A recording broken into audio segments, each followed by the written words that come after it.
Viajemos en el tiempo más de 500 años atrás. Los españoles encargan a los indígenas la construcción de sus iglesias y de todo el arte religioso que irá en su interior. Al no tener una larga tradición ni escuelas definidas para realizar las obras requeridas por el catolicismo, los nativos se limitan a copiar escenas, estampas o cuadros ya existentes en Europa. No pueden dar rienda suelta a su imaginación, tampoco pueden pintar sus rostros ni sus paisajes. No obstante, varios artistas deciden introducir en estas obras elementos de su mundo. Lo hacen de forma disimulada, dejando sus huellas en la historia. Se cree que la gran fiesta del sol, llamada por los incas Inti Raymi, existió desde siempre. Sin embargo, fue Manco Cápac, al establecerse en el territorio del Cusco, el que la hizo oficial cuando la celebró por primera vez en el Cerro Sagrado de Guanacauri. Los pobladores del Tahuantinsuyo creían que a los dioses les agradaban los sacrificios de los animales sagrados. Las llamas decoradas con vestimenta multicolor y plumas eran sus ofrendas predilectas. Probablemente los españoles jamás imaginaron encontrar esta clase de cultos al llegar a América, sobre todo al Cusco, donde dichas tradiciones eran más evidentes. Una vez conquistado el territorio, inició la construcción de plazas e iglesias para aumentar y expandir las creencias, la religión y sus costumbres. Así inició la fusión de dos culturas.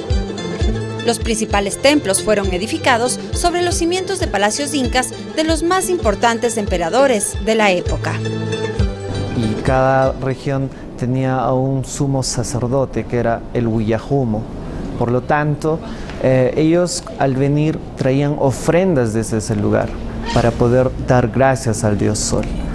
Y posteriormente se daba el inicio que en esta fiesta lo que se hacía era sacrificar una llama, y era una llama negra. Pues una llama negra principalmente porque es de pureza, y era la llama más negra que podían encontrar ellos.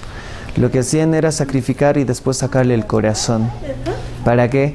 Bueno, para dar gracias al dios Sol por todas las cosas que ellos podían obtener. En la actualidad, recorrer las calles de la ciudad inca es reencontrarse con el pasado y con un presente que agrupa la cultura prehispánica y el mundo virreinal con su bella arquitectura. Muestra de ello es la Catedral Basílica de la Virgen de la Asunción, edificada sobre el Palacio del Inca Ubiracocha, en el corazón de la ciudad. Su construcción tardó alrededor de 100 años. Hoy tiene 5 veces más de existencia. Lo que más llama la atención de este templo son los 54 óleos que cubren todos los arcos. La mayoría de ellos pertenecen a destacados pintores de la escuela cusqueña del siglo XVIII. Las pinturas también tienen su propia historia. En el lienzo de la Virgen de la Almudena aparecen en primer plano los reyes de España Carlos II y Ana María Luisa de Borbón. Este cuadro recrea tanto en los personajes como en los elementos andinos el proceso de mestizaje.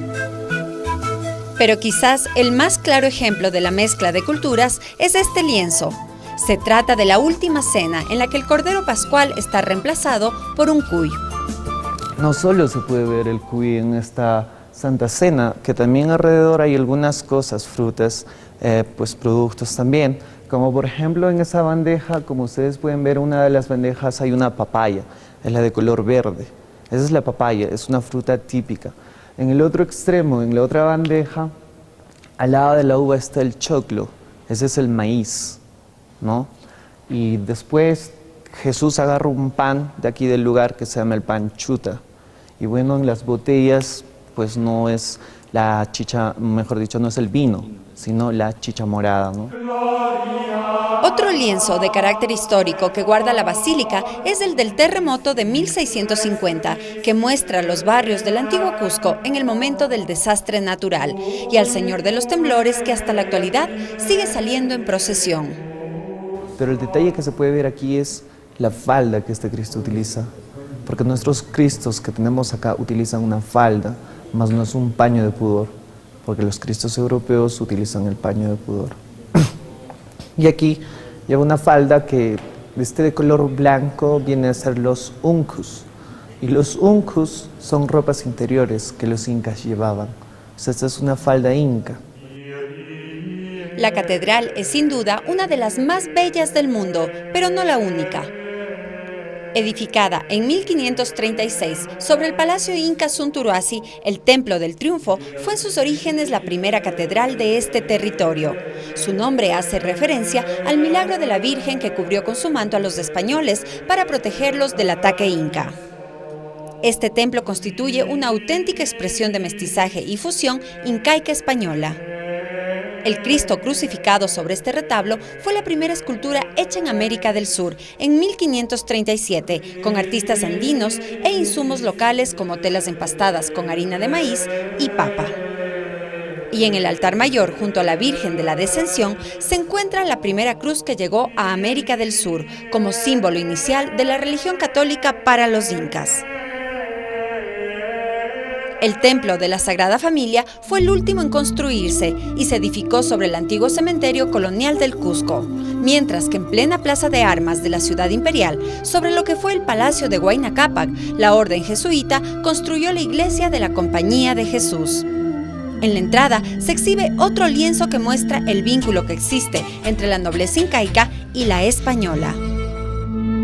Todo lo que encierra el circuito religioso del Cusco es un rico patrimonio artístico.